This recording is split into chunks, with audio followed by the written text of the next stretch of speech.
This channel does not promote any violent, harmful, or illegal activities. All content provided by this channel is meant for an educational purpose only. আরও একটা ছবি আমরা ইদানিংকালে দেখতে পাচ্ছি যে এসআইআর আবহ যখন রাজ্যে তখন দিকে দিকে জালে বাংলাদেশি। কোচবিহারে ভারত বাংলাদেশ সীমান্তে গ্রেফতার 3 বাংলাদেশি অনুপ্রবেশকারী। সাহেবগঞ্জ দলবাড়ি সীমান্তে 3 বাংলাদেশি সহ মোট 5 জনকে আটক করে বিএসএফ এর 168 নম্বর ব্যাটালিয়নের জওয়ানরা। 2 ভারতীয় দালালের সাহায্যে অনুপ্রবেশের চেষ্টা করছিল এই 3 বাংলাদেশি। ধৃতদের কাছ থেকে উদ্ধার হয়েছে জাল ভারতীয় পরিচয়পত্র। ধৃতদের 2 দিনের পুলিশে পাঠাতে নির্দেশ দিয়েছে আদালত।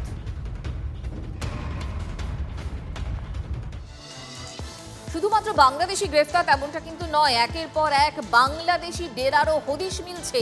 আর টিভি9 বাংলার সেই জায়গাগুলোতে পৌঁছে যাচ্ছে। এবার বাংলাদেশিদের খোঁজ মিলল নিউ টাউনের উদয়ন পল্লীতে। এর আগে আমরা পূর্বপাড়া ঘুনি বস্তির কথা দেখিয়েছিলাম। টিভি9 বাংলার এক্সক্লুসিভ রিপোর্ট, পূর্বপাড়া ঘুনি আটঘরার পর এবার উদয়ন পল্লীতে বাংলাদেশি ঘাঁটি। এসআইআর শুরু হতেই বাড়ি বিক্রি করে উধাও বহু অনুপ্রবেশকারী। ঘাপটি মেরে রয়েছে আরও বাংলাদেশি, এলাকার মানুষজনই দাবি করছেন। টিভি9 বাংলার গোপন ক্যামেরায় স্বীকারোক্তি এলাকার মানুষজনের, দেখুন।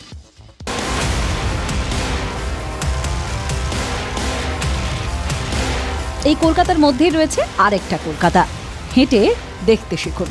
পরামর্শ দিয়ে গেছেন কবি শঙ্খ ঘোষ।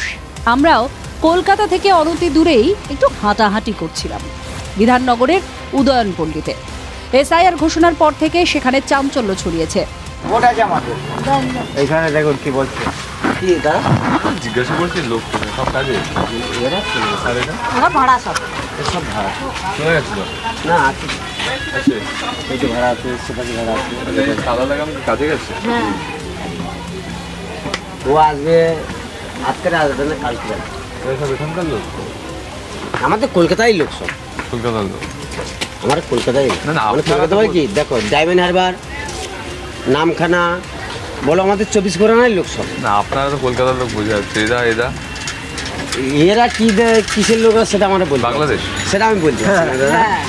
ইটের কাঁচা দেওয়াল তুলে টিনের ছাউনি দেওয়া ঘর, সেগুলোতে তালা। ছিলেন কারা, গেলেন কোথায়?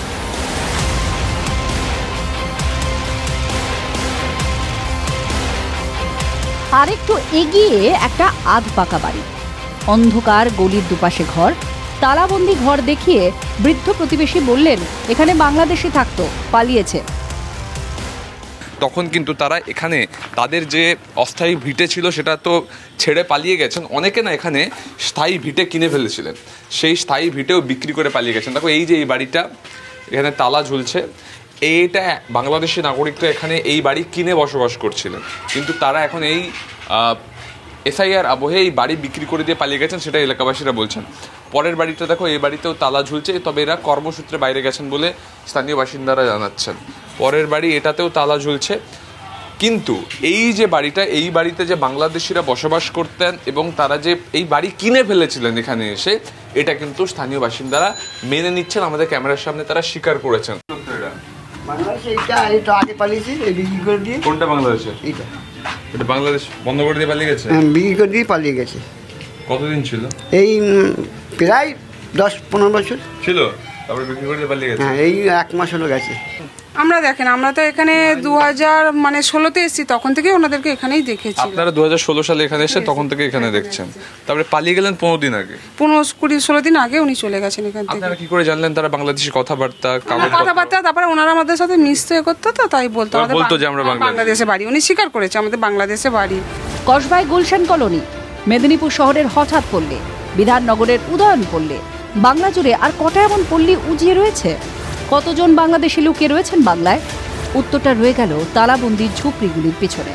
এই উদয়নপল্লী আমরা পুরোটা ঘুরে দেখলাম, এবং এই উদয়নপল্লীর বিভিন্ন জায়গায় দেখা যাচ্ছে অস্থায়ী বাড়ি এবং সেখানে তালা ঝুলছে। ফলে সন্দেহ হচ্ছে যে সেখানে কি বাংলাদেশি নাগরিকরা ছিলেন, যারা এখন এসআইআর আতঙ্কে সব ছেড়ে ছুড়ে পালিয়ে যাচ্ছেন। তবে এলাকার স্থানীয়রা স্থির করে দিচ্ছেন এই বাড়িতে বাংলাদেশি নাগরিক ছিলেন, বিক্রি করে তিনি পালিয়ে গেছেন।